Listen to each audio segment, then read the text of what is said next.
Bonsoir à tous, merci de nous retrouver sur ce numéro de 100% foot. Nous sommes donc lundi et c'est donc parti pour 90 minutes d'immersion dans les stades et même en dehors.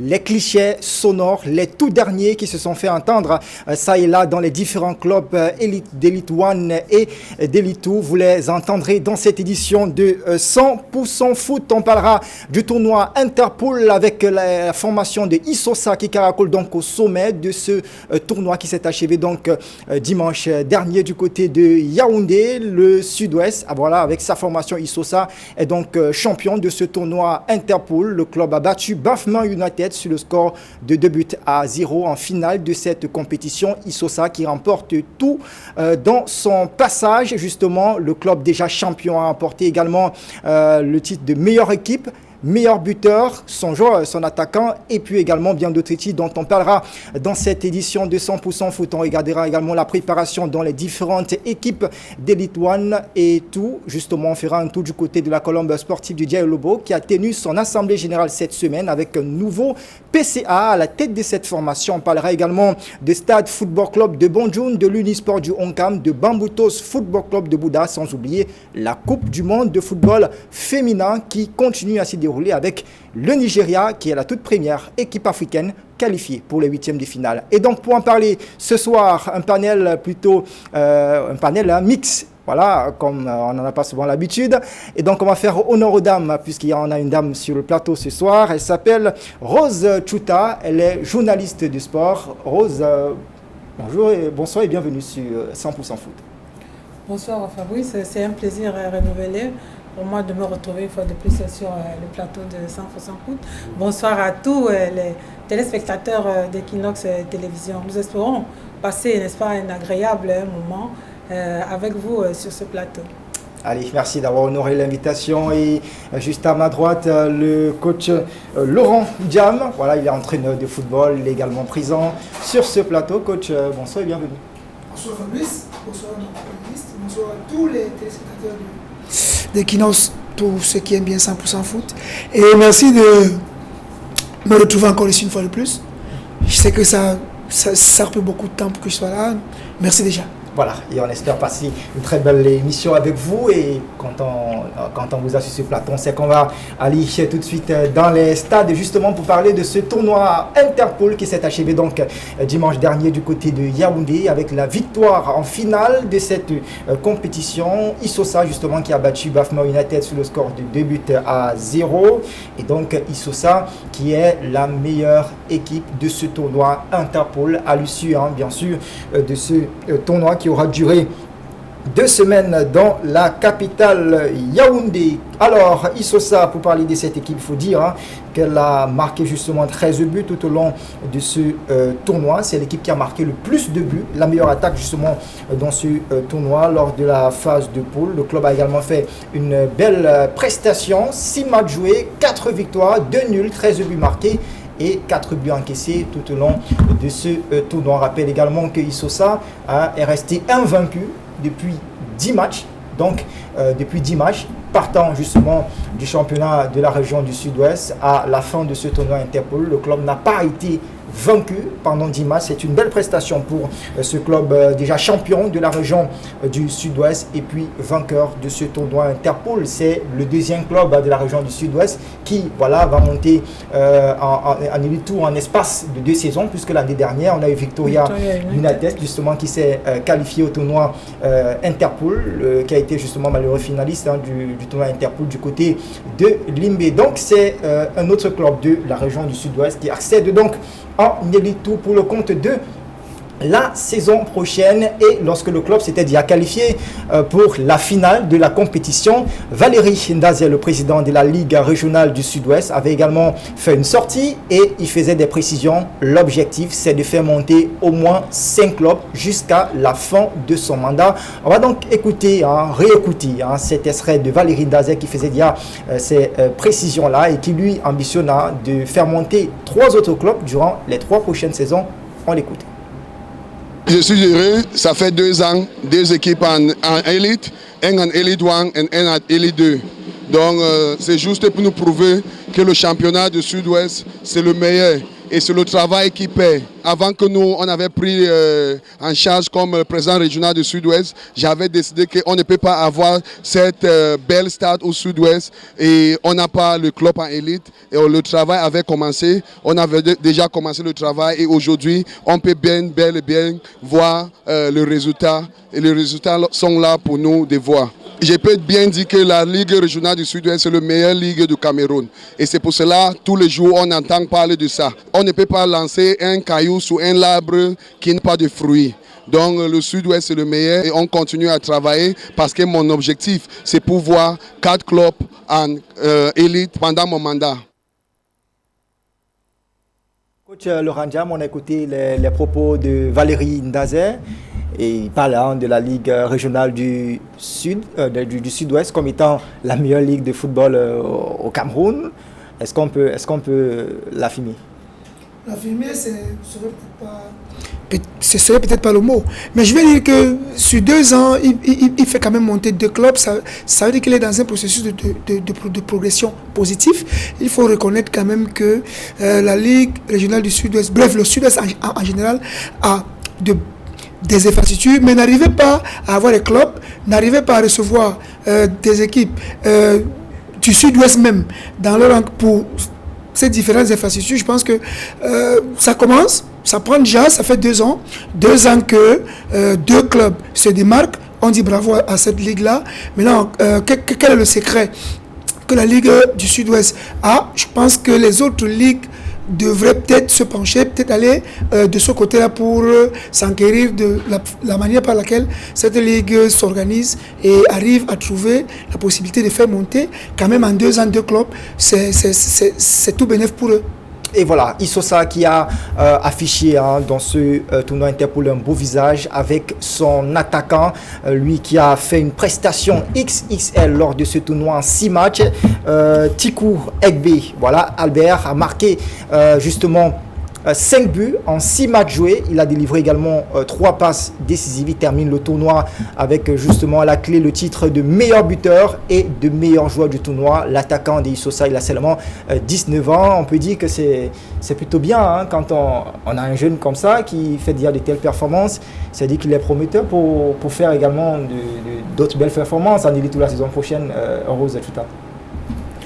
Oui, c'est tout ce que nous demandons, n'est-ce pas, aux footballeurs camerounais qui évoluent au niveau sur le plan régional.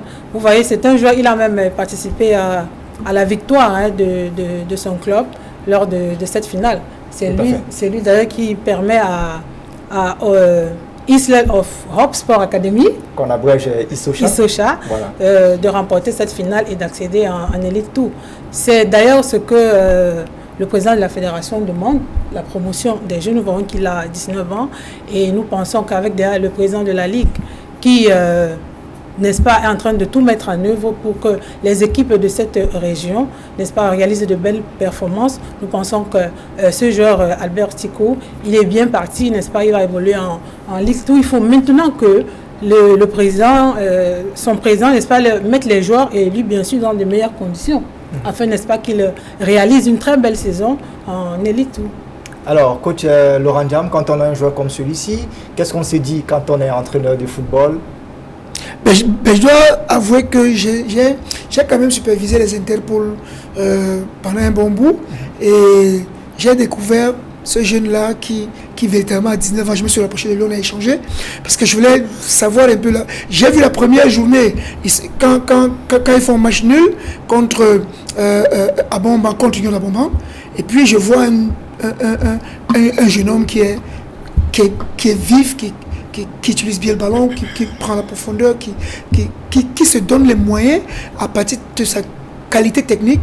Et je pense que quand on a un joueur comme celui-là, on se dit, ok, et qu'est-ce qu'on lui dit? On lui dit, non, utilise tes forces, tu es fort, tu as la capacité de changer le cours de match, tu peux décanter toute une situation. Alors, à toi de faire. Surtout, on l'encourage à continuer à faire des prestations assez positives et assez acceptables. C'est-à-dire que quand vous avez un joueur qui à lui seul peut vous décanter toute une rencontre, vous le dites, utilise ton génie, mais reste quand même focus sur tout ce qu'on a mis tactiquement, parce que je dois reconnaître que cette équipe de Isosa, tactiquement, était très très bien en place. C'était une équipe très joueuse qui savait se placer, qui était dans le respect des lignes, qui ne jouait pas n'importe comment, bien organisé, bien ordonné, et je pense que c'est un mérite aussi à l'entraîneur Len Aimé, que je connais bien, qui à partir de ce qu'il a mis sur pied, a quand même prouvé qu'il y a un travail de fond qui a été fait derrière.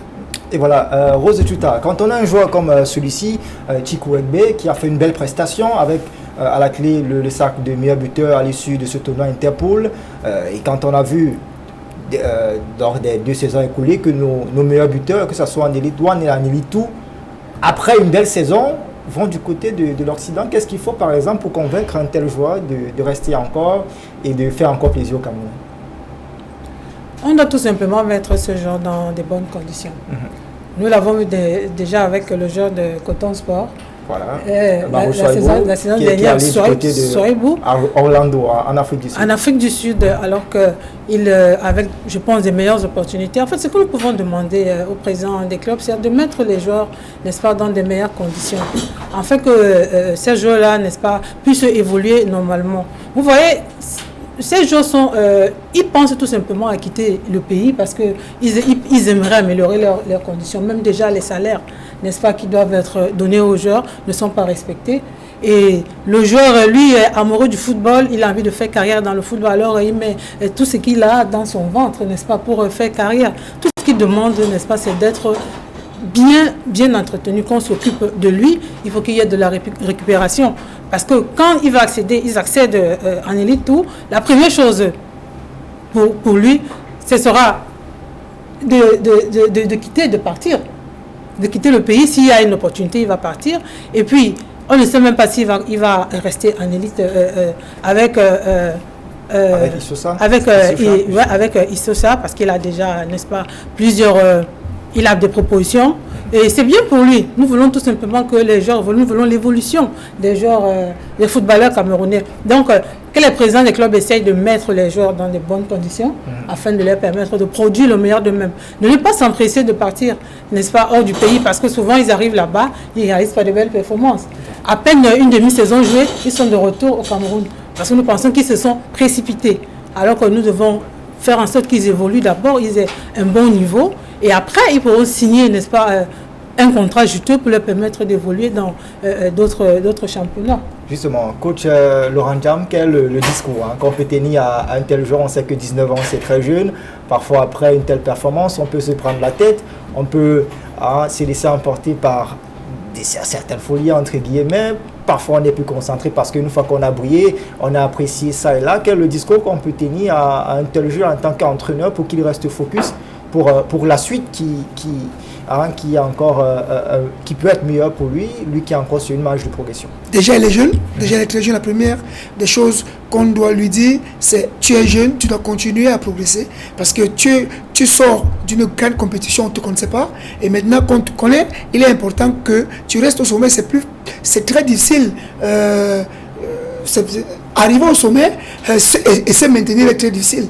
Donc pour se maintenir au sommet, il faut encore cravacher un peu plus. C'est vrai, tu as été meilleur joueur, meilleur buteur, ça veut dire que tu as des qualités pour être le meilleur joueur du Cameroun. Après, en Ligue 2 ou en Ligue 1, donc à toi de reprendre en main les possibilités pour que tu exploses plus. Ajouter à cela, il faudrait quand même qu'on mette autour de ce jeune-là un encadrement propice. Parce que, voyez-vous, le footballeur, en principe, doit être là pour jouer.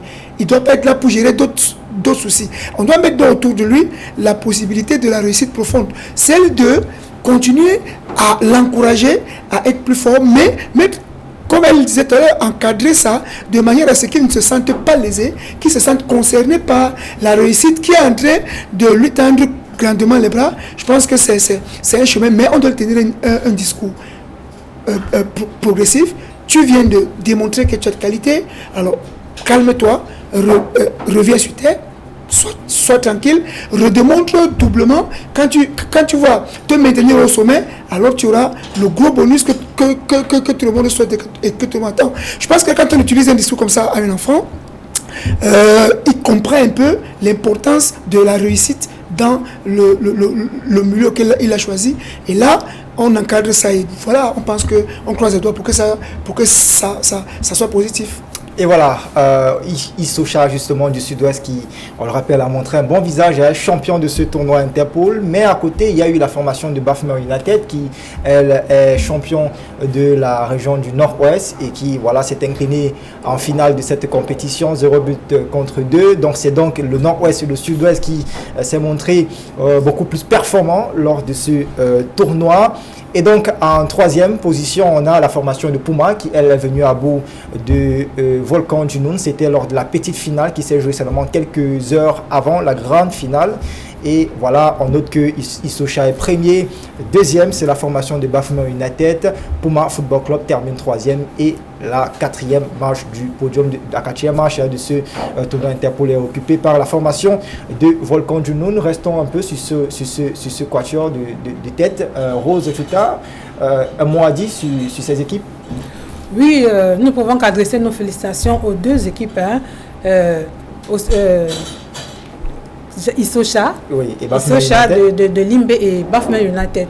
Ce sont les deux équipes du Sud-Est et du Nord-Est. Quand nous connaissons, n'est-ce pas, la situation qui se vit dans le Nozo, notamment la guerre, et nous pensons que c'est un mérite pour ces deux équipes, n'est-ce pas, d'avoir, n'est-ce pas, challengé ces Interpol et d'être passé en élite tout. Donc au moins c'est un brin de sourire, un sentiment de joie que nous pouvons apporter à ces populations du Nozo avec la guerre qu'ils vivent là-bas. Nous pouvons les encourager et c'est l'ascension, n'est-ce pas, de ces deux équipes régionales pourra, n'est-ce pas, leur apporter un bon mot au cœur. Donc encore félicitations à ces deux équipes.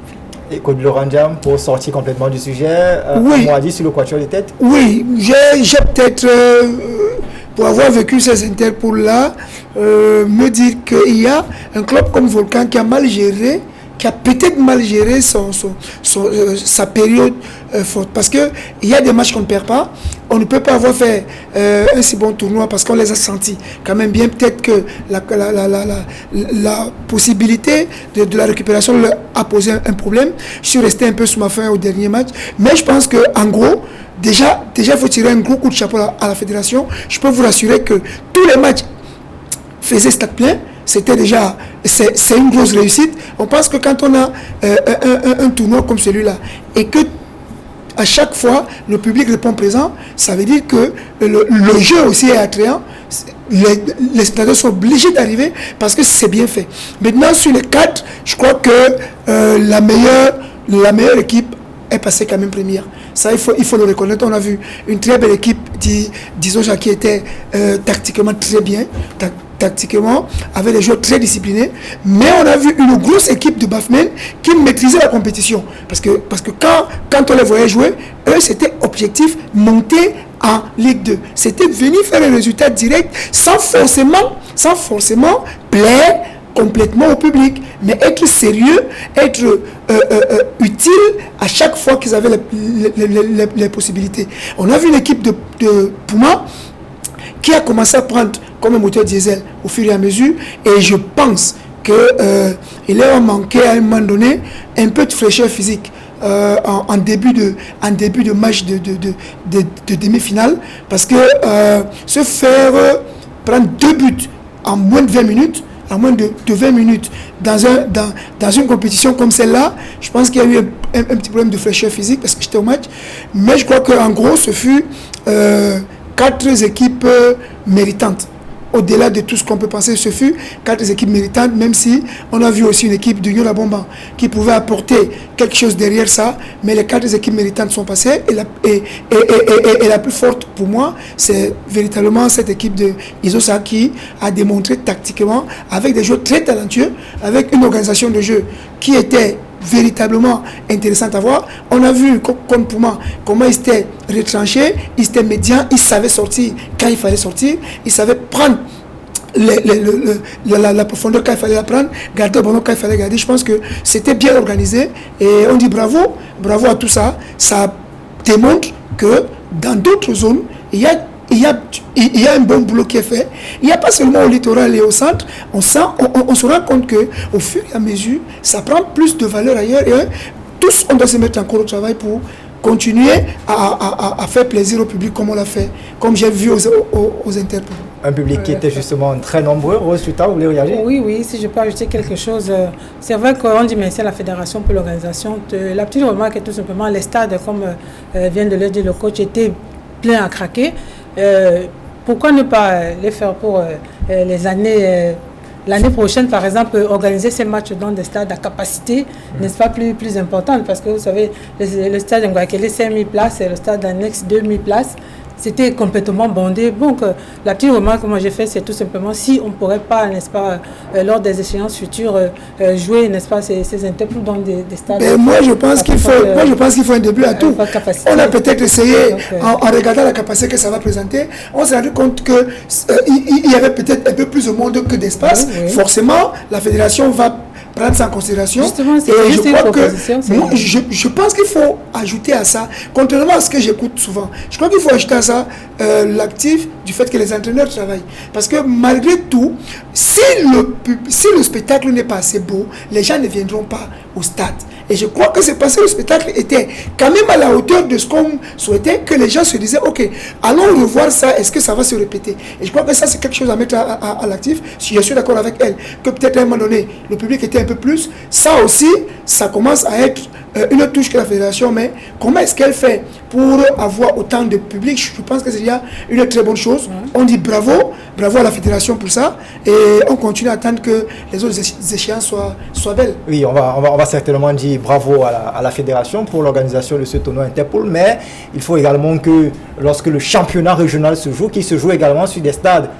Sur des stades comme on a vu ce tournoi Interpol, parce que lors du championnat régional parfois c'est sur des stades, c'est sur la terre battue pratiquement, mais c'est lors des derniers carrés, des play-offs que l'on y va sur des stades gazonnés. Il faudrait que même le championnat régional se déroule finalement sur des stades. On en a assez déjà. Fabrice, je suis d'accord. On en a assez déjà quand même. Sauf que le football amateur a une autre connotation du football professionnel.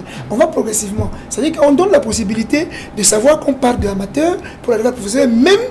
Même de l'autre côté, on sait quand même que là-bas, ils ont des stades vraiment assez.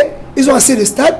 On a peut-être assez de stades, mais maintenant, il faut savoir organiser ça. Il faut savoir, regardez que nous avons 10 ligues régionales, regardez le nombre de clubs que nous avons à la Ligue régionale du littoral, par exemple. S'il fait seulement, je vais dire qu'une réflexion peut ou doit être menée pour ça, mais s'il faut seulement penser qu'on doit mettre tous les matchs dans les stades gazonnés sur 32 rencontres en un week-end, j'ai bien peur qu'on n'ait pas tous les stades et qu'on abîme à la fin peut-être. Mais maintenant, c'est une réflexion qui, forcément, peut avoir lieu et on va trouver des solutions au fur et à mesure.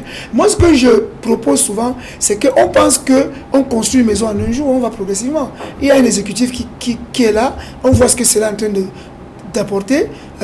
Donc là, c'est l'exécutif la possibilité de continuer dans l'esprit qu'ils apportent. Est-ce que de la saison prochaine, ça ne sera pas dans du gazon? Peut-être que l'une des choses, parce qu'il faut quand même reconnaître qu'au Sud-Ouest, on a beaucoup plus joué dans le gazon. Peut-être que l'une des choses qui a favorisé Isosa, c'est ça. Bon, c'est des réflexions à mener, mais je pense que c'est dans la bonne voie. Voilà. Allez, nous sommes donc dans la bonne voie. Donc on va justement quitter ce tournoi Interpol pour parler de la préparation, de d'autres sujets. Justement, on va parler de l'Unisport du Oncam. C'est un club de l'élite tout. Voilà, l'élite tout qui a rejoint justement la formation de Issocha. Il faut dire qu'après la convocation non honorée, le président, après plusieurs convocations non honorées, le président de l'Unisport du Oncam s'est finalement présenté devant la commission d'éthique de la Fédération camerounaise de football. C'était donc ce lundi du côté de Yaoundé. Donald Ngameni maintient les propos qu'il avait tenus au terme du match Dynamo de Douala contre Unisport du Oncam, faisant fi des sanctions de soutenir que certains ont bénéficié des faveurs de la Fédération camerounaise de football au détriment des autres au cours du championnat avant la fin de son mandat. On va justement écouter Donald Ngameni après avoir été auditionné du côté de la chambre de la commission des disciplines de la Fédération camerounaise de football. Depuis ce matin, nous sommes à la commission et j'ai réitéré que je reste sur mes mêmes déclarations au vu de l'actualité sportive que nous vivons actuellement et au vu de tout le mouvement qu'il y a autour de la Fédération camerounaise de football. Le temps nous a donné raison et certaines preuves aujourd'hui sont venues pour nous aider à confirmer ce qu'on pensait. Donc j'attendrai juste la décision de la commission et tout ce qui sera dit, le reste suivra. Je pense que la commission m'a écouté et nous avons largement discuté. J'ai fourni mes preuves et j'ai maintenu mes propos et je suis resté sur ce que j'avais eu à dire lors de ce fameux match. Et je pense que la commission devra être sage et prendre les décisions qui aideront le football. Et voilà les propos de Donald Ngameni, voilà une fois sorti de l'audition du côté de la Fédération camerounaise de football, c'était précisément dans la chambre de discipline de cette instance. Voilà lui qui avait été justement interpellé par rapport aux propos tenus après le match Dynamo contre Unisport du Onkam joué ici à Douala du côté du stade de Japoma où il critiquait justement la gérance au sein de la Fédération camerounaise de football. On va parler d'un autre club, cette fois-ci c'est Stade Football Club de Banjul qui se prépare donc pour la saison à venir. L'entraîneur du Stade de Banjul était face à la presse à Bafoussam pour passer en revue sa saison sportive dans l'extrait qui va justement suivre. Le coach Mavi dresse ici le bilan du Stade de Banjul pour le compte, le bilan sportif du Stade de Banjul pour le compte de la saison écoulée. Concernant ma saison sportive avec Stade Football Club de Banjul, qui s'est achevée par une élimination aux demi-finales des barrages régionaux contre toute attente, mon équipe en championnat a joué 12 matchs en aller et retour et a gagné 11 matchs pour 42 buts marqués et une défaite pour 5 buts encaissés. Au niveau des barrages, nous sommes passés en quart de finale et en gagné Polytech par 3 buts à 0.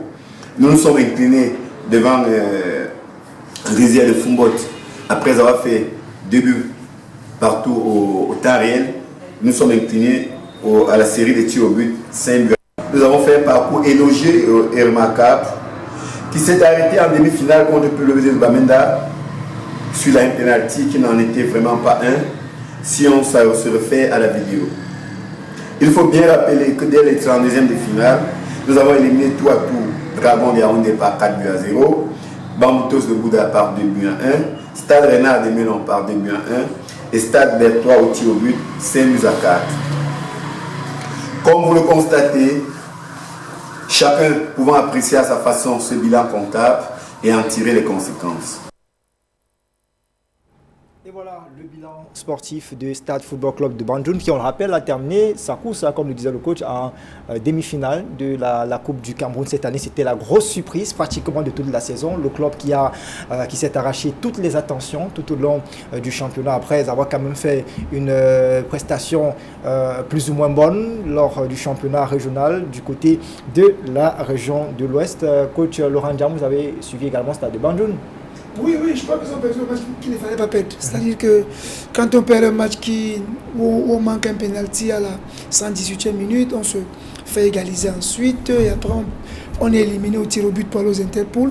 Je crois que c'est le match qu'il ne fallait pas perdre, mais au fond, ils ont fait une saison assez remarquable. C'était bien, c'était vraiment envieux. Les gens se sont intéressés.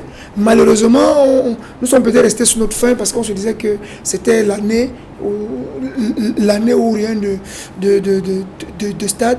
En même temps, c'est aussi un apprentissage pour un club qui est resté longtemps pas existant du tout et après il revient sur la scène et présente ce genre de prestations. Je pense que la somme des réussites et des erreurs apporte l'expérience, ça donne de l'expérience. Je pense qu'ils ont appris et qu'ils auront forcément la possibilité de corriger pour que l'année prochaine soit meilleure.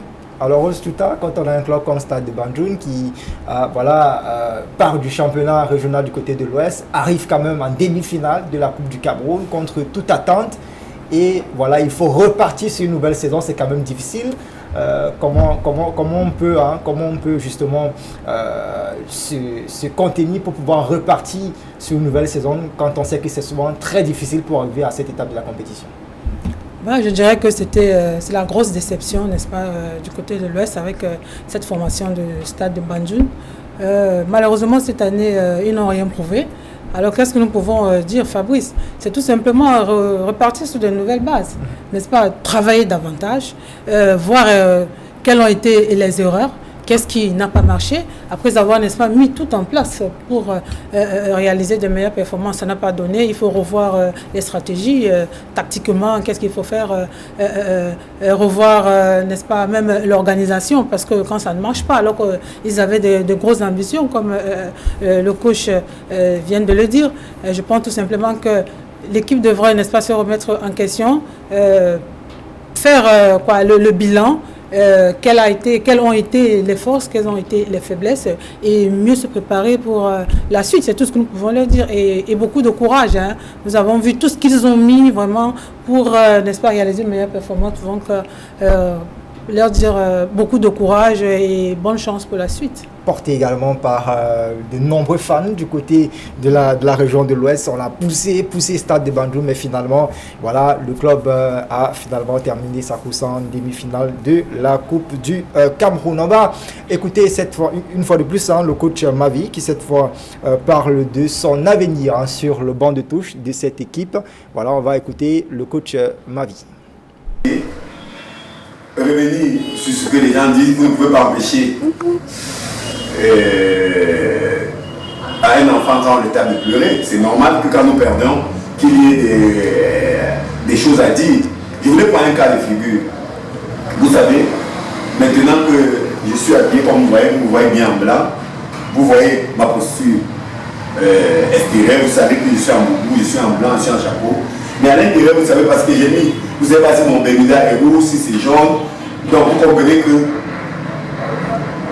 les choses se voient à l'extérieur, il y a des choses à l'intérieur qu'on ne perçoit pas. Et je ne pense pas que je suis habilité ici, présentement, à dire ce qui n'a pas marché. Je ne suis pas dirigeant d'équipe. Tout ce que je sais, les dirigeants ont mis les moyens pour ce match que nous avons perdu. La prime de match était à 1 million de francs. Et le but marqué pour la qualification était primé à 200 000. Ça, c'est ce que le directeur général, le docteur Beka, nous avons envoyé dans le forum, que c'est ce que les dirigeants ont mis pour la qualification. Malheureusement, les choses ne sont pas passées comme on voulait. Bon, il advient que certaines personnes disent ce qu'ils ont à dire. Je pense que ça. J'ai des coups de fil, mais vous savez, quand vous sortez d'une compétition où vous ne vous attendiez pas, une compétition où personne en fait ne s'attendait, il faut vraiment prendre du recul, il faut réfléchir, parce que sans vous mentir, je crois que c'est comme les écoutes sont finies que je me suis vraiment aperçu que j'étais éliminé, parce que tous les jours, je pensais toujours que je devais aller loin dans cette compétition. Donc aujourd'hui, j'ai discuté avec certaines équipes. Pour le moment, on en parlait et je crois que après avoir digéré tout ce que j'ai à digérer, je commencerai à prendre des décisions. Alors, coach Laurent Jam, Stade de Banjul qui a fait plutôt une belle prestation tout au long de la saison écoulée, mais entendre son coach, le coach Mavi, vous qui êtes un entraîneur de football, est-ce que, après avoir écouté ses propos, est-ce que le coach semble bien se sentir dans sa peau? Bon, je ne peux pas être à sa place pour savoir s'il se sent bien ou pas.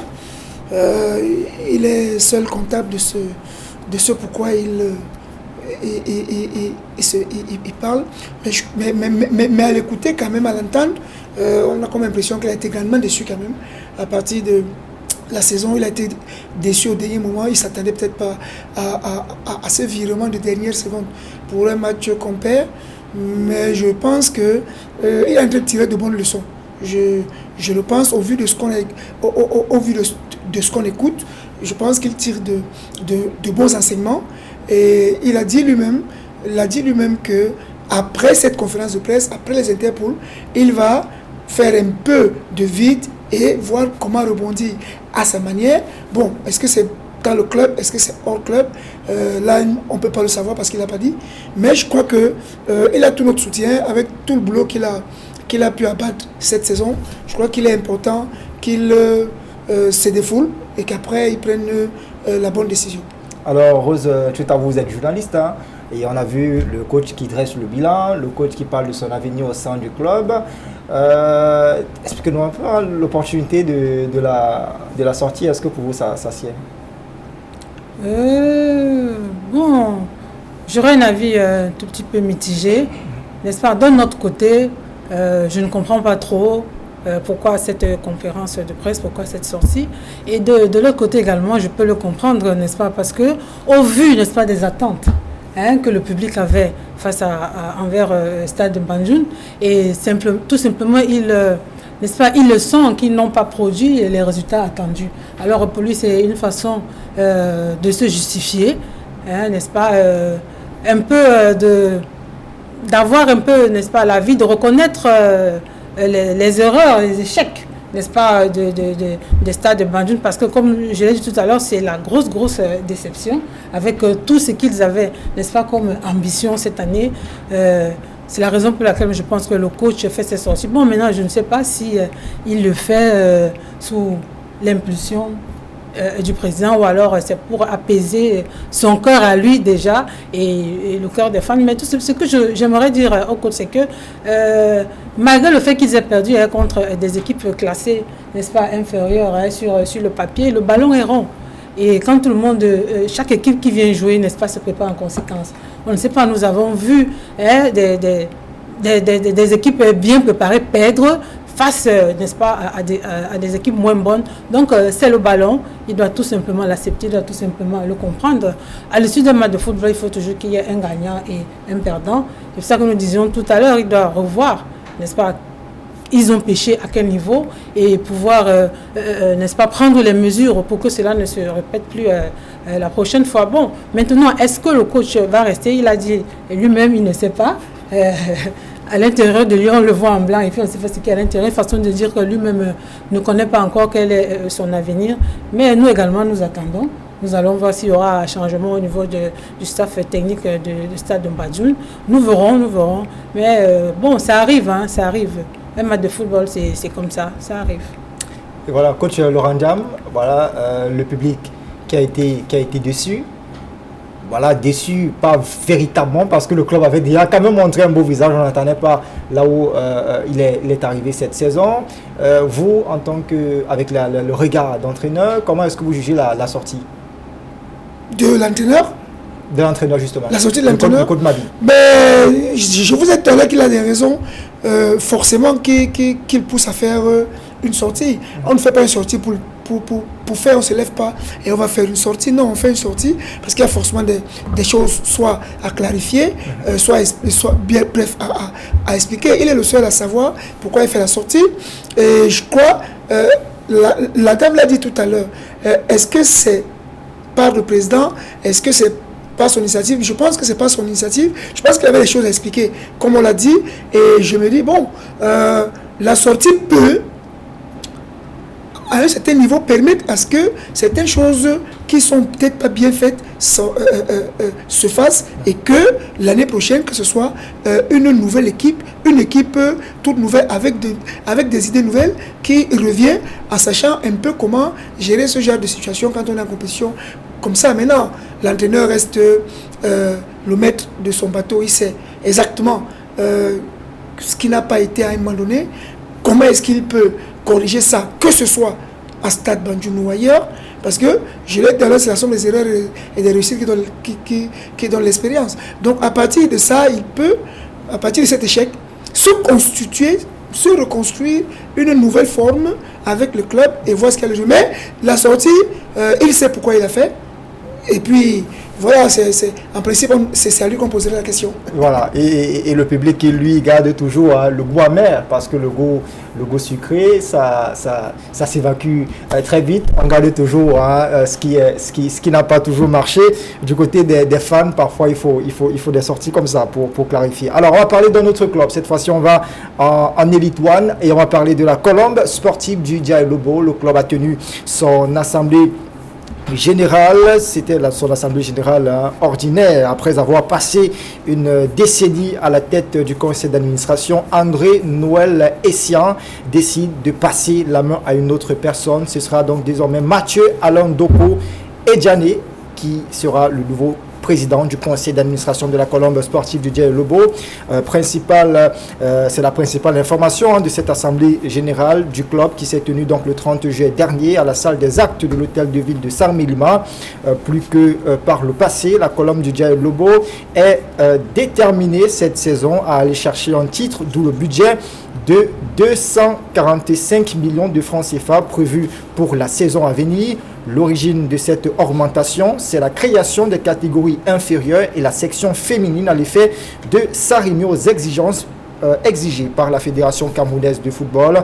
Lors de cette assemblée générale ordinaire, la Colombe sportive du Djaï Lobo et via son directeur général François Abilé a dressé justement le bilan sportif du club.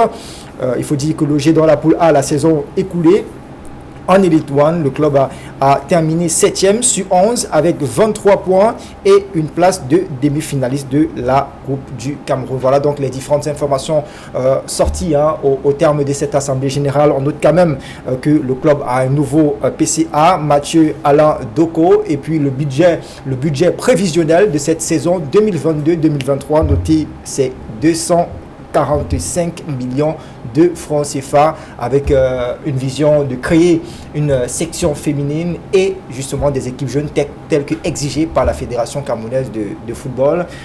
Rose Touta, un mot à dire quand même. Cette assemblée générale tenue et également le budget, n'est-ce pas, démontre à suffisance les ambitions de ce club. Vous avez vu, il y a eu un nouveau PCA, il y a également eu 3 vice-présidents qui ont été n'est-ce pas, élus.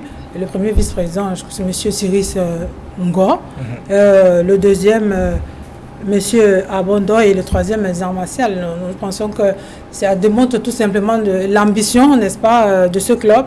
Et également les exigences de la fédération. Vous savez, pour évoluer maintenant en Elite One la saison prochaine, il y a certaines conditions, n'est-ce pas, qui ont été, je peux dire, édictées par la FECAFOOT, parmi lesquelles la mise sur pied d'une équipe de football féminine, également une équipe de football jeune. Donc la Colombe du Djaï Lobo nous montre qu'ils sont, n'est-ce pas, en droite ligne dans le respect des critères édictés par la Fédération camerounaise de football.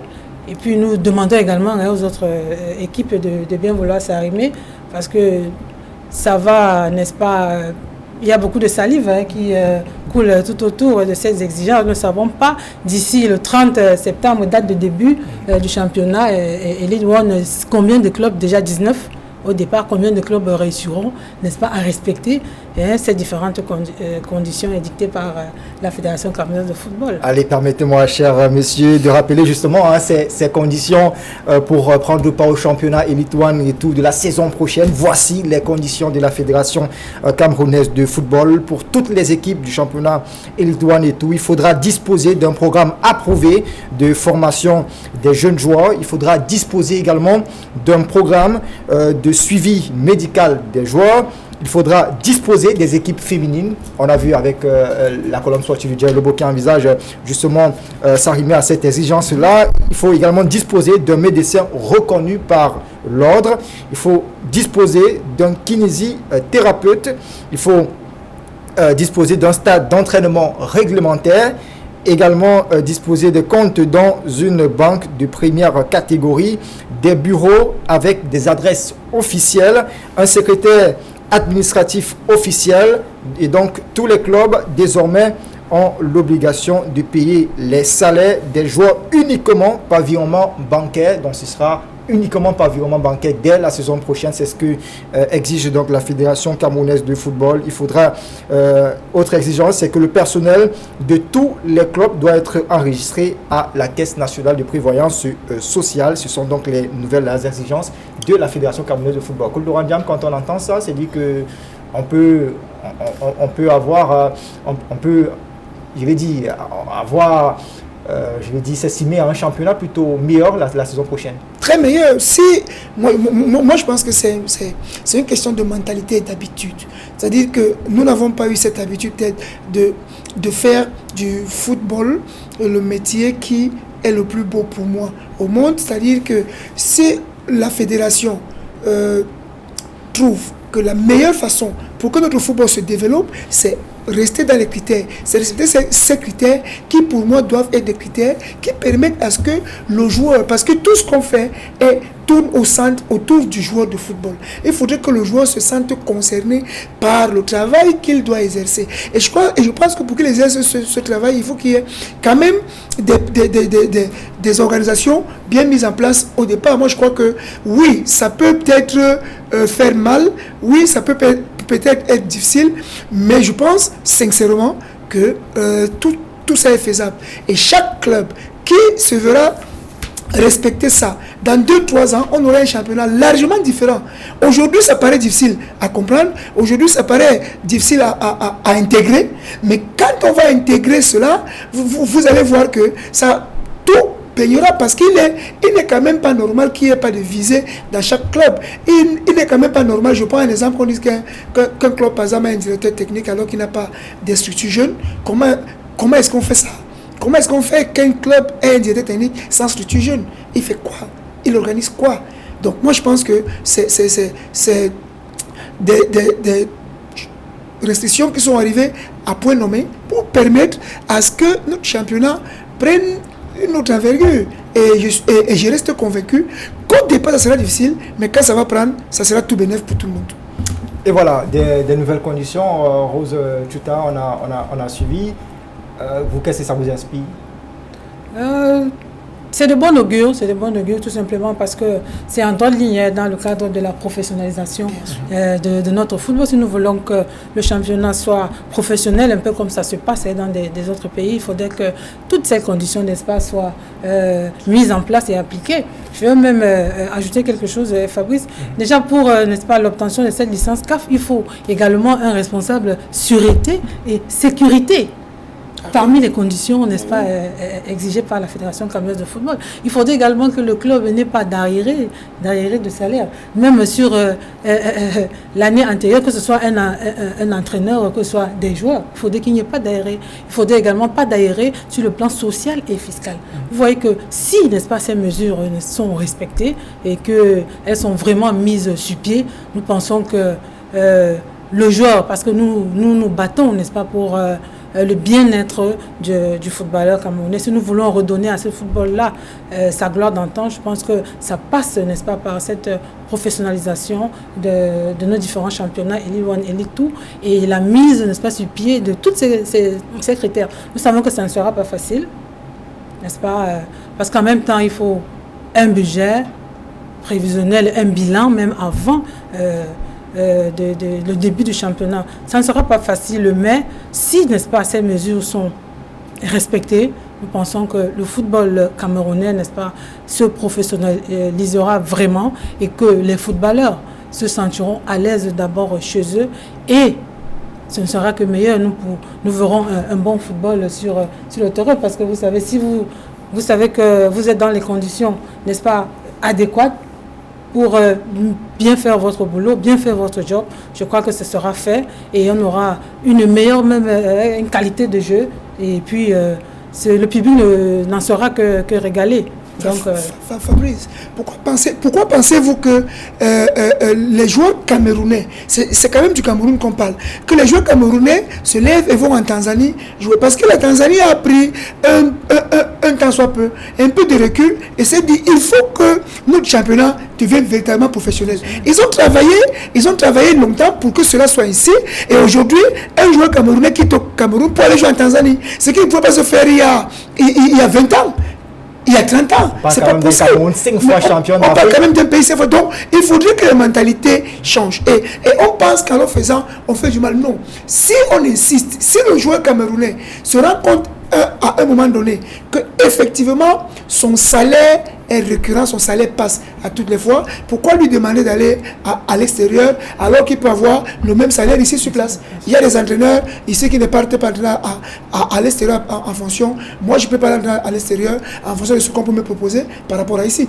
Parce que il va falloir qu'on respecte un peu le travail, le job qui est fait par les joueurs et les entraîneurs. Maintenant, je vais être d'accord avec les présidents des clubs qu'à un moment donné, il faut qu'il y ait un accompagnement autour d'eux. Il faut qu'on les accompagne à ce que cela se présente. Mais que tout le monde converge vers l'idée de se professionnaliser normalement. Ça nous permet de savoir qu'on ne va pas aller en Tanzanie, on ne va pas aller au Kenya, on ne va pas aller au Rwanda.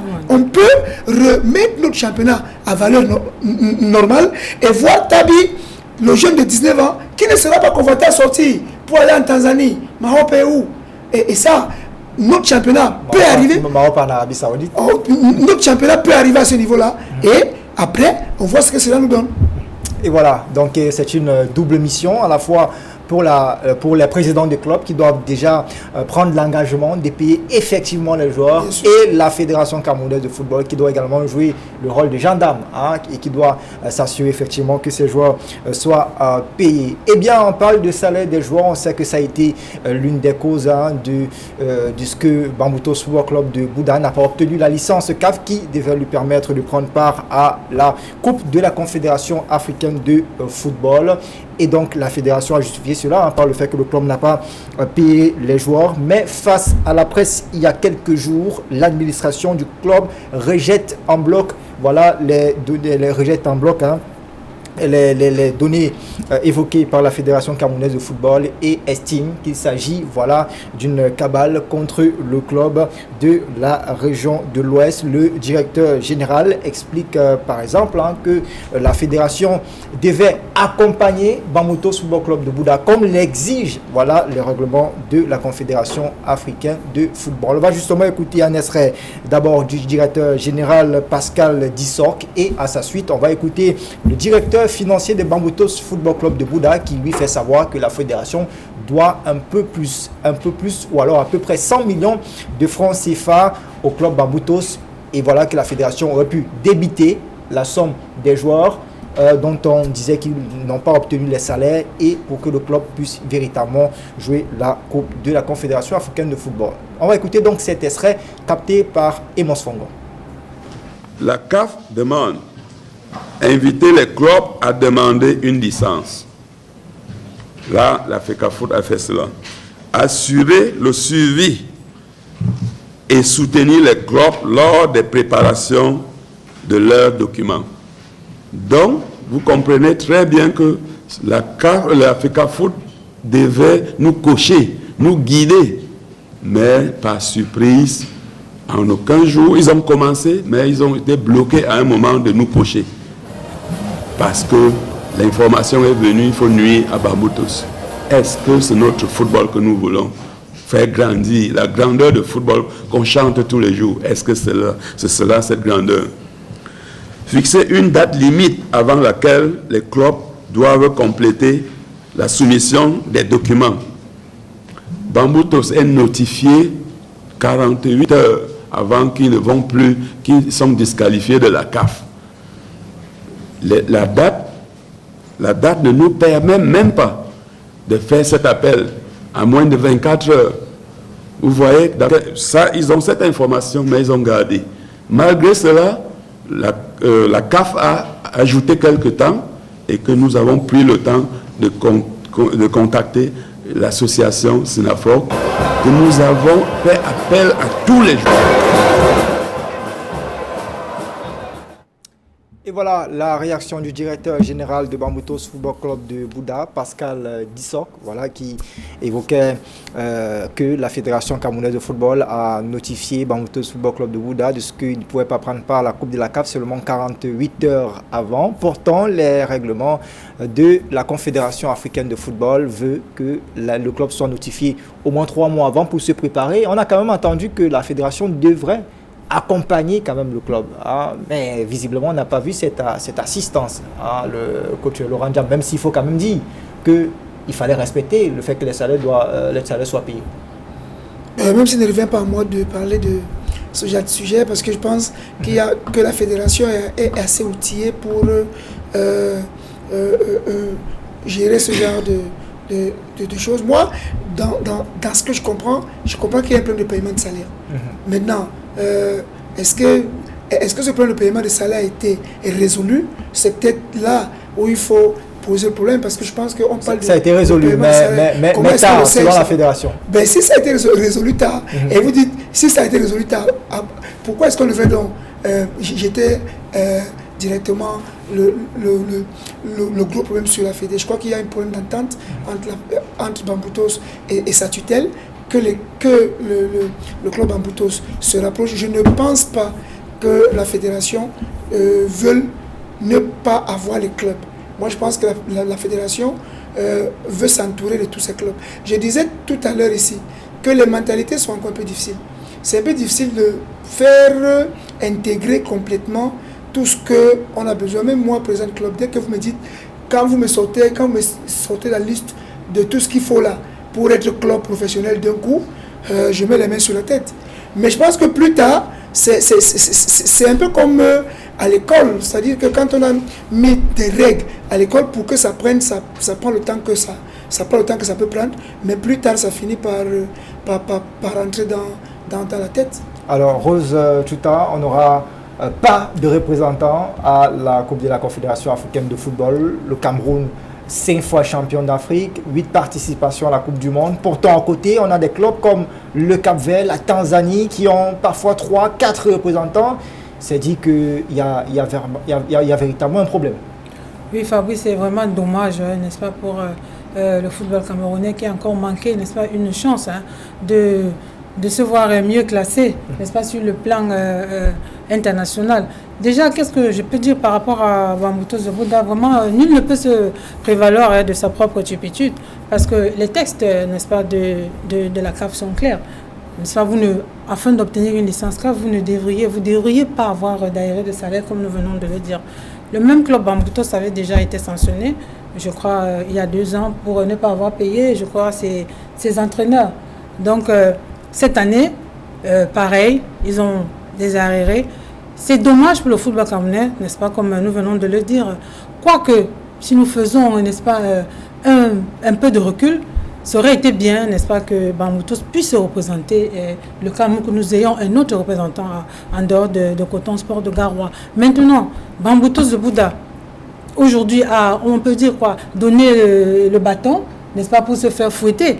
Parce que quand on va regarder, pourquoi est-ce que vous n'avez pas obtenu les licences CAF? Réponse, vous n'avez pas payé vos joueurs à temps. Maintenant, la Fédération camerounaise de football qui se doit d'accompagner les clubs sur le plan africain aurait peut-être pu, n'est-ce pas, soutenir Bamboutos, comme on vient de l'entendre, aurait, n'est-ce pas, peut-être pu également les couvrir ou encore, n'est-ce pas, leur donner la nouvelle un peu plus tôt, mais ils peuvent, n'est-ce pas, donner plusieurs raisons à cela, plusieurs explications à cela. C'est pour ça que je dis, Bamboutos aujourd'hui, n'est-ce pas, a donné le bâton pour se faire fouetter. Donc, ils ne peuvent s'en prendre qu'à eux-mêmes. Quant aux positions de la Fédération camerounaise de football face à cette affaire de Bamboutos, la Fédération va tout simplement dire que nous avons regardé les tests. Que disent les tests? La CAF a été claire pour l'exercice 2023, n'est-ce pas, 2024, ils ne vont plus tolérer, n'est-ce pas, la moindre erreur. Il faudrait que toutes les équipes se conforment. Et c'est sur cette base que la Fédération camerounaise de football s'est tout simplement alignée. Mais moi, je dis encore une fois de plus, c'est vraiment dommage. C'est dommage pour le Cameroun, pour le football camerounais. C'est dommage pour le Cameroun qui perd de plus en plus en indice sur le plan continental. On est passé à 4 représentants lors de ces compétitions interclubs de la CAF, justement aujourd'hui à 2, parce qu'on avait 2 représentants à la Coupe de la CAF et 2 représentants à la Ligue des Champions. Aujourd'hui, on en est à 2 seulement, mais 2 qui passent par des barrages même avant justement de prendre part au tour principal de ces compétitions-là. Et peut-être avec cette nouvelle affaire qu'on peut qualifier de Bamboutos, le Cameroun, pourquoi pas, pourrait avoir des sanctions de la part de la CAF. En tout cas, on va voir ce que ça va donner dans les prochains jours. On va rester toujours sur Bambouto, c'est un peu parler de ce bilan financier. Je voulais annoncer il y a quelques temps, et face toujours à la presse, c'est le directeur financier qui a dressé voilà, les différentes sommes que la Fédération camerounaise de football doit encore au club jusqu'à date. On a parlé déjà de la subvention, la dernière partie de la subvention qui n'est pas toujours payée. Il y a également la prime de vainqueur de la Super Coupe du Cameroun obtenue par le club l'année dernière, la prime de finaliste. Il y a également même les recettes des stades du dernier tournoi Interpol ne sont pas encore versées. Donc une multitude de points comme ça révélés par le directeur financier de Bamboutos Football Club de Bouda. Je vous propose de l'écouter. À sa suite, on va écouter le président délégué de Bamboutos Football Club de Bouda qui lui appelle à la fédération de bons sentiments et également au ministère des Sports, la tutelle, à justement voir plus clair sur cette affaire. On les écoute. On lui dit c'est viré, ce n'est pas viré. Bamboutos réclame à la Fédération camerounaise de football, comme je disais tantôt, la dernière subvention sportive, année 2021-2022. 2, le 1 500 000 de la Coupe du Cameroun, parce qu'on a porté le choisi MTN pour l'échauffement. On a écrit maintes fois, on n'a jamais reçu réponse. 3, comme je disais tantôt, la prime malheureuse de la finale de la Coupe du Cameroun, jamais eu. 4, dernière tranche subvention 2022-2023, je n'ai pas reçu dans mes caisses.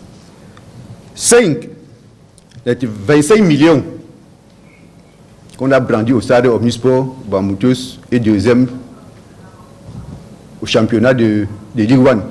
On a brandi 25 millions. Je n'ai jamais reçu 5 francs. 5, ça c'est encore très grave, parce que ce n'est même pas la 1 de Bamboutos. Le 1 million de meilleurs fan club.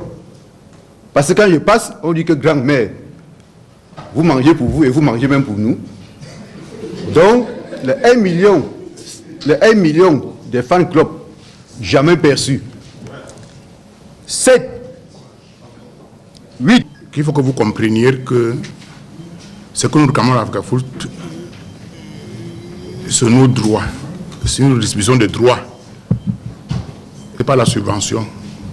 Quand je parle de distribution de droits, est-ce que c'est l'argent, la valeur ajoutée, c'est que Bamboutos a travaillé. Je n'ai pas mis les subventions dans les 91 millions. Quand on va les mettre, ça va être plus de 100 millions. Donc quand on parle de distribution de droits, c'est ce qui revient de droit, nos droits les plus absolus. Vous voyez que tout ce qui se passe dans Bamboutos aujourd'hui, c'est une approche personnalisée pour les questions d'ordre général. Et nous sommes très déçus par cette situation. Je ne peux pas vous dire et décrire la déception des milliers de fans de Bamboutos Football Club de Bouda. Et je dénonce le silence complice de la SEC, dont l'un de ses membres est dos au mur, aucune sortie pour essayer de venir au secours à son membre. Nous, on va où? Et voilà la réaction du staff administratif de Bamboutos Football Club de Bouda après que le club n'ait pas obtenu la licence CAF pour prendre part à la Coupe de la Confédération africaine de football. Justement, on va quitter de ce sujet pour parler de la Coupe du monde de football féminin Australie-Nouvelle-Zélande. Une bonne nouvelle pour le continent africain. Le Nigeria qualifié pour les 8e de finale de la compétition. Les Super Falcons ont validé donc leur ticket. C'était donc tôt ce matin face à l'Irlande. Déjà éliminées. Les deux équipes se sont séparées sur le score nul et vieille de 0 but partout. Chiamaka, Nadosier et les siennes ont assuré l'essentiel et terminent la phase de groupe invaincus. Les Nigérianes ont obtenu 5 points sur les 9 possibles. Le Nigeria justement avait déjà fait un match nul, 0 but partout face au Canada lors de la première journée avant de s'imposer 3-2 contre l'Australie lors de la deuxième journée. Le Nigeria est la seule équipe africaine à se qualifier pour les 8e de finale d'un mondial sans enregistrer de défaite en phase finale de poule. Et voilà donc les scores enregistrés aujourd'hui. Le Nigeria qui a fait 0 but partout dans la poule B et plus haut dans la poule C, on a justement ce score du 3 buts à 1. Mais restons sur le Nigeria pour dire que le club a terminé deuxième de sa poule avec 5 points. Aucune défaite pour le Nigeria, c'est 2 matchs nuls. Une victoire pour les Super Falcons. Un mot pour cette équipe qui confirme quand même qu'elle est l'une des meilleures sur le plan africain. Oui. L'une des meilleures, sinon la meilleure. Je pense que c'est la deuxième fois pour l'équipe nigériane de se retrouver en 8e de finale. C'est déjà une bonne chose pour le football féminin en Afrique. Je crois qu'on continue à se rendre compte qu'il y a beaucoup de travail de ce côté-là et les choses sont en train de se mettre en place pour que le football féminin en Afrique soit un peu plus représentatif. Et je crois que le Nigeria tient la dragée haute pour nous amener un peu plus haut. Il ne faut pas oublier que malgré le fait que la Zambie soit déjà éliminée, tout à fait, la Zambie a quand même pu avoir une victoire, la toute première de son histoire. Et je pense que c'est un bon apprentissage, c'est quelque chose d'important à mettre à l'actif de l'Afrique au niveau du football féminin. On va dire bravo aux Nigérianes qui, vraiment, quand on les voit jouer, on sent quand même qu'elles sont représentatives. Elles permettent à ce qu'on se rende compte que le football féminin est en train de se redévelopper doublement. Et je pense que c'est vraiment à féliciter. Et on doit simplement croiser les doigts pour que ça se passe bien au second tour. Parce que là, c'est les matchs à élimination directe. Ce n'est plus 3 matchs ou 4, c'est les matchs à élimination directe. Je pense que bien calculés, bien organisés, elles peuvent créer une autre surprise. Et pourquoi pas nous donner un peu plus de sourire.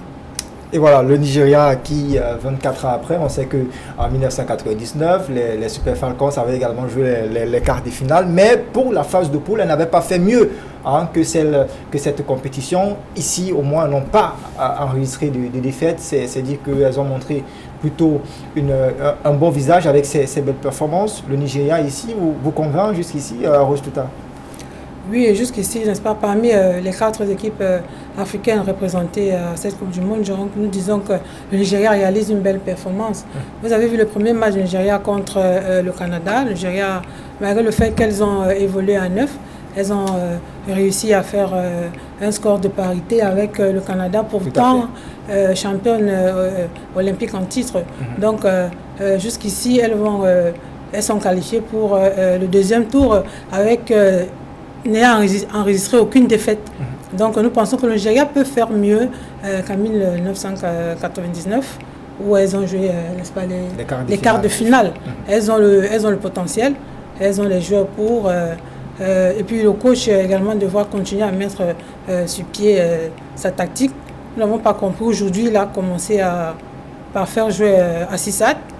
Je pense qu'il aurait dû la laisser au banc comme il a fait face à l'Australie, n'est-ce pas? Oui, il aurait dû la laisser la faire entrer en deuxième mi-temps. Elle aurait été plus productive, à mon avis. Donc, le Nigeria, c'est une grosse pointure d'Afrique. C'est sa 9e participation en Coupe du Monde. Je pense que la 9e consécutive d'ailleurs. Donc, nous espérons que le Nigeria pourra tirer son épingle du jeu. Le Maroc également, le Maroc n'est pas en reste. Les filles de Renal Pedros, n'est-ce pas, ont déjà une victoire, n'est-ce pas, à leur compteur. Donc, elles ont également aussi une chance de se qualifier. C'est leur première participation en Coupe du Monde, de même que la Zambie. Bon, l'Afrique du Sud également, amende honorable.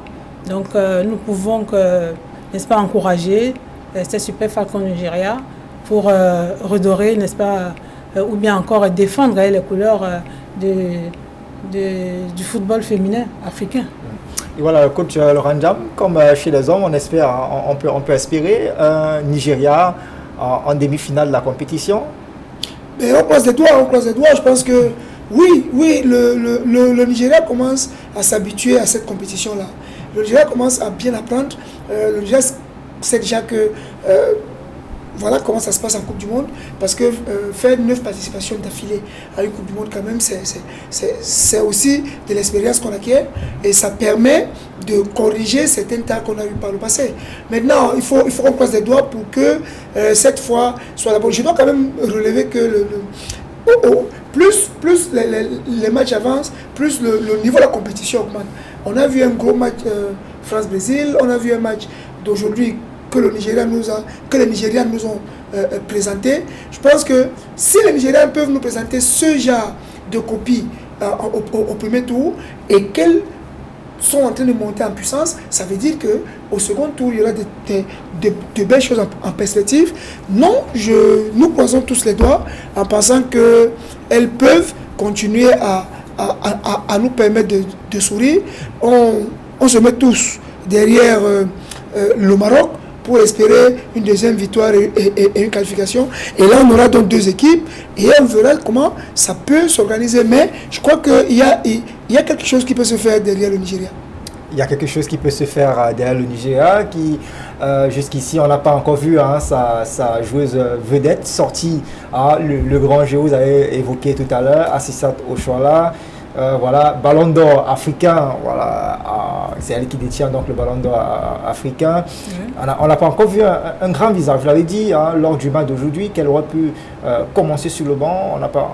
On aimerait bien comprendre pourquoi. Oui, tout simplement parce que c'est elle qui permet au Nigeria de remporter son deuxième match. Donc le coach a pensé qu'il fallait, je me dis peut-être parce qu'elle est fatiguée ou encore elle a déjà de l'âge. On a préféré d'abord faire jouer les plus jeunes et comme ça troubler, n'est-ce pas, la vigilance de l'adversaire. Et lorsqu'elle est entrée, elle a même manqué de saler l'addition. Le Nigeria aurait pu gagner sur le score de 3 buts. Donc, aurait pu marquer 3 buts ce jour. Donc, Assisat Oshoala, aujourd'hui, elle n'a pas répondu aux attentes que, n'est-ce pas, le coach et même, pourquoi pas, tout le public africain, n'est-ce pas, avait porté en elle. Mais nous espérons que pour la suite de la compétition, elle pourra revenir, n'est-ce pas, à son meilleur niveau. C'est une joueuse qui évolue du côté de Barcelone en Espagne. Donc, vous l'avez dit, elle a été 3 fois championne d'Afrique consécutive. Donc, je pense qu'elle peut faire de grandes choses et nous attendons tout simplement la suite de la compétition. Mais Rose, le classement est différent. Le classement est fait par l'entraîneur en fonction du match à jouer, en fonction de l'adversaire, en fonction du climat, en fonction de l'enjeu, en fonction il y a un certain nombre de paramètres qui rentrent quand même en ligne de compte pour faire un classement, pour aligner une joueuse. Peut-être qu'à cette phase-là, il fallait qu'elle commence pour que peut-être à cette fois-ci, qu'il y ait moins de vitesse ou alors qu'il y ait plus de vitesse à la fin, peut-être que quand elle rentre, elle apporte un peu plus de l'expérience et qu'aujourd'hui on voulait mettre un peu plus de vitesse à la fin. Ça dépend de ce que l'entraîneur ressent, c'est lui qui maîtrise son groupe, ça dépend de ce qu'il recherche effectivement et peut-être que ça lui a donné raison. Il s'est dit, en la mettant en début, ça va peut-être bagarrer, ça va peut-être empêcher à ce que les défenseuses adverses remontent et que ça nous permette de garder un équilibre pour au moins faire ce match nul qui nous qualifie. Je crois qu'il y a beaucoup de stratégies qui rentrent en ligne de compte quand on prépare le match. Et puis bon, aujourd'hui on peut lui donner raison. On estime que son équipe s'est qualifiée. Voilà, on l'encourage pour que ça continue. C'est le coach qui parle, hein, la voix la plus autorisée. Hein. Voilà, tout à fait. Alors on va laisser donc cette Coupe du Monde féminine parce que tenue par le temps pour évoquer un tout petit peu les jeux de la francophonie, le Cameroun qui vient de battre le Niger il y a seulement quelques heures. C'était donc à Kinshasa pour les jeux de la francophonie, le Cameroun qui s'impose 1-0 avec à la clé un but de Ahmed Moutapon qui permet donc au Lionceau camerounais de s'imposer lors de la 12e journée de la compétition. Ils prennent désormais la première place du groupe C avec 4 points. Ils prennent une option pour la qualification en demi-finale de la compétition. Coach Laurent Diam. Oui, ben on dit bravo à Kemoe qui est le coach des U20. On lui fait de grosses félicitations. Il y a toujours des apprentissages qui finissent par arriver et il est en train de le démontrer. On a fait jeu égal contre le Liban. Tout à fait. Lors de la première journée. Lors de la première journée. Aujourd'hui, on arrache une victoire contre le Niger qui nous a un peu froissé à la CAN, qui nous a froissé au Chan. Je pense que c'est ce Niger-là. Maintenant, on a 4 points. On est dans la voie de la qualification et je crois que ça commence à prendre. Ça commence à prendre.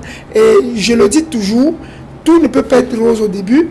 Au début, il y a des sélections qui sont mises en place, qui sont en train de travailler, qui ont la confiance du président et de la fédération. Kemoe vient de nous le démontrer. On croise les doigts pour que tout se passe bien. Pour lui, on lui dit bravo. Et on pense que nos jeunes lionceaux vont tout faire pour rapporter un sourire assez agréable au pays. Et voilà, une bonne nouvelle quand même pour le Cameroun, hein, lors de ces Jeux de la francophonie. Sur le plan du football, on a quand même les lionceaux camerounais qui se comportent plutôt bien. C'est une bonne nouvelle, 1-0 face au Niger. Est-ce qu'on s'y attendait à ça ou alors on va tout simplement dire que le Cameroun a créé la surprise? Non, vous savez, lorsqu'on va dans une compétition, c'est pour gagner. Hein.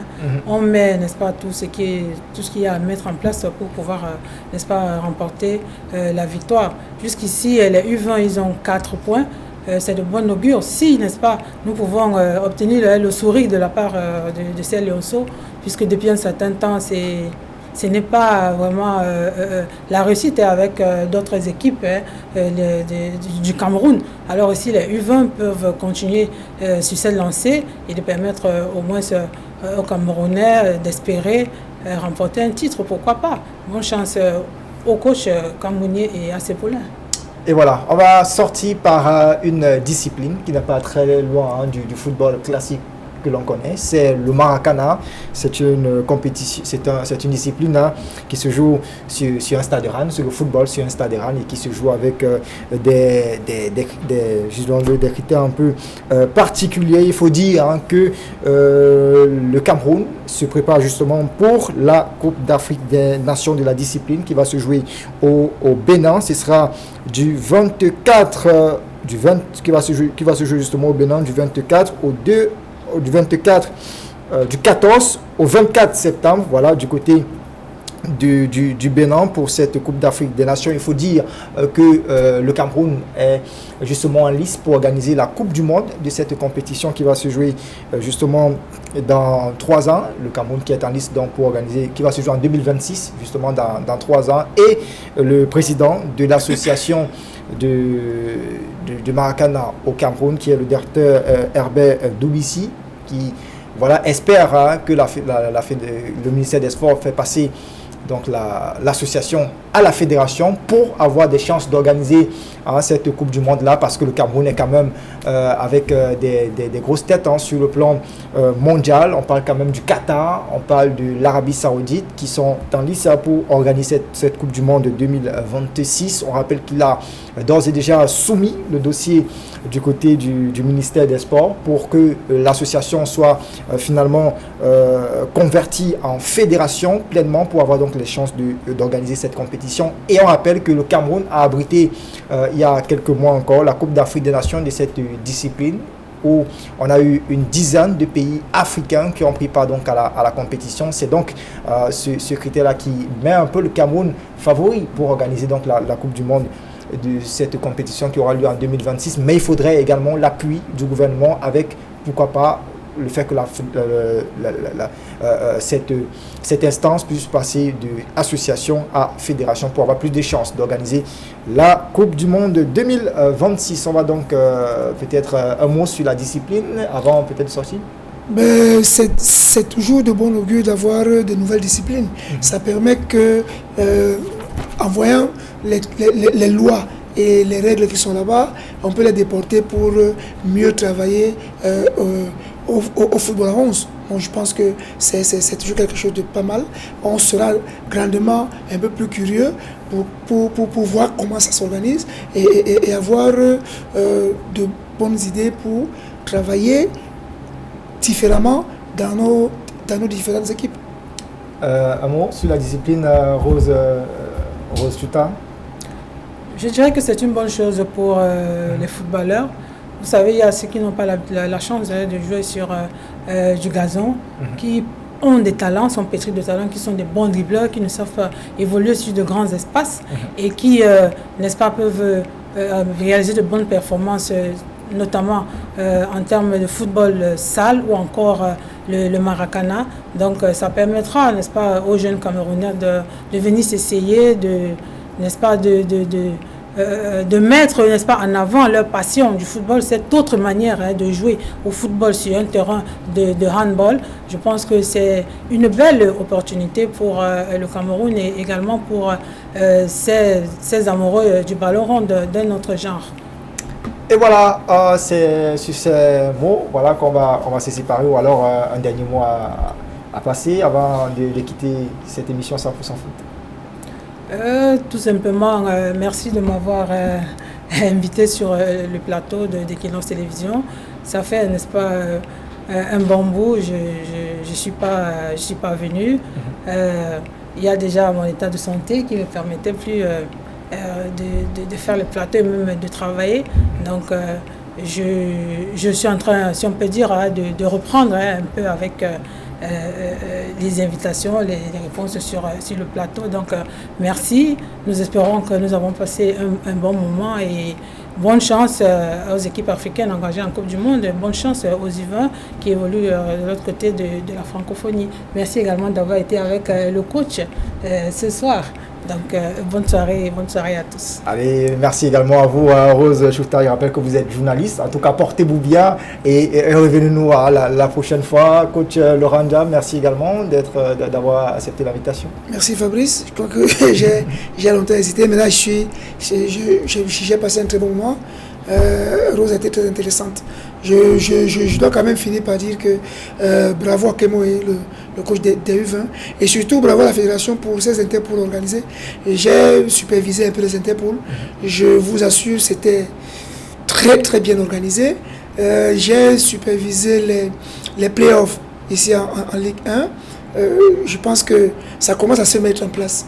On a besoin de ce genre d'organisation. Je suis sûr que le niveau montera encore un peu plus quand les gens vont bien prendre en considération ce qui est fait. C'était vraiment bien, bravo. On ne se sentait pas lésé au stade. Et je crois que ce genre de compétition nous manquait déjà. Cette façon nous manquait un peu. Je crois que c'est de bon augure. Merci encore et bonne soirée. Allez, merci coach Laurent Ndiaye, merci également à vous à la maison de nous avoir suivis pendant ces 90 minutes d'antenne. Et on vous donne donc rendez-vous lundi prochain lorsqu'il sera 21h. Et restez donc sur les programmes d'Equinox Télévision. On va partir, mais avant, on va rappeler l'équipe technique qui nous a accompagnés tout au long de cette émission. On pense à Emos Fongo, à Jires Yopa, à Dani Warren The2, à Innocé Abega et à Marlise Minkomu, voilà, qui ont également travaillé pour que cette émission se passe dans de bonnes conditions. On vous donne donc rendez-vous lundi prochain lorsqu'il sera 21h. Bonsoir.